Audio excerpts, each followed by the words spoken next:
Je donne la parole à Madame Geneviève Garrigos. Monsieur le maire, chers collègues, c'est aujourd'hui c'est plus facile. C'est aujourd'hui 18 novembre, journée de lutte contre le harcèlement scolaire et également journée européenne de l'abolition des violences sexuelles envers les enfants, à 2 jours du 20 novembre, journée internationale des droits de l'enfant, que nous examinons le plan parisien d'action pour l'enfance et la jeunesse.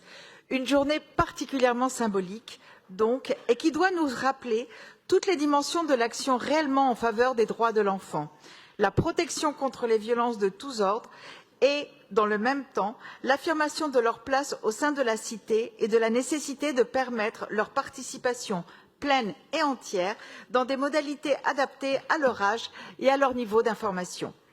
Et la participation, ce critère essentiel, que ce soit aux affaires de la cité, aux décisions qui les concernent, dans les institutions où ils sont accueillis, est généralement considéré comme la pierre de touche qui caractérise réellement l'approche des politiques publiques par les droits de l'enfant. Il est présent de part en part. Il est ainsi prévu de créer un Conseil parisien des enfants qui sera, je l'espère, l'occasion pour ses membres de nous dire leurs attentes et de faire des propositions. Plus largement, les enfants sont pleinement intégrés à la démarche participative dans l'élaboration des politiques publiques, dans le PLU des enfants et surtout dans l'élaboration déjà largement engagée du schéma parisien de protection de l'enfance. Nos devoirs sont d'autant plus importants envers ces enfants lorsqu'ils sont accueillis par l'ASE, que nous assurons les responsabilités de protection qui incombent aux parents. Il est d'autant plus fondamental de créer un espace d'écoute qui leur permette de parler dans la certitude que leurs propos seront pris en compte.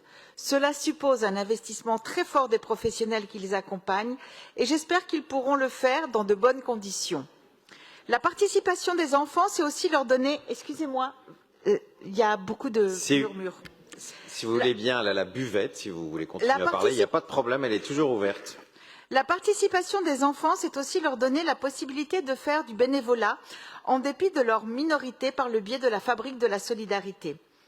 Vous avez aussi voulu, cher Dominique, lutter de manière transversale contre le non-recours auprès des parents aussi bien que des enfants s'agissant des soins psychiatriques et de santé mentale, et vous avez bien fait.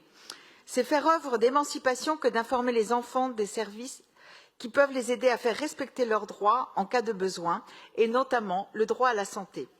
Lutter contre la stigmatisation de ces services importants, faire connaître comme vous le faites les sites et numéros d'aide aux enfants face au harcèlement scolaire, face aux situations de danger et travail avec les familles autour du soutien à la parentalité, notamment à l'heure du numérique, voilà autant de pistes qui ne peuvent que renforcer la capacité des enfants à vivre pleinement leur vie et l'ensemble de leurs droits. Je note aussi 2 points qui me semblent particulièrement importants et sur lesquels nous devrons être, là aussi, particulièrement vigilants. Le droit à l'école de tous les enfants du territoire parisien sans exception, tant il peut être difficile à faire respecter pour certains publics particulièrement précaires. Et l'intégration du droit à un environnement sain, particulièrement s'agissant de la quantité de l'air dans l'optique d'être, en 2030, pleinement respectueux des recommandations de l'OMS.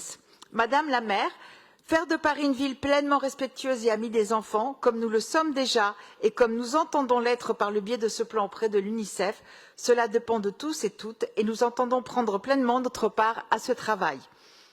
Le plan qui nous est proposé est riche de promesses, à nous de faire en sorte, par son application et par notre capacité à écouter les besoins et les attentes exprimées par les enfants, que ces promesses deviennent réalité. Je vous remercie.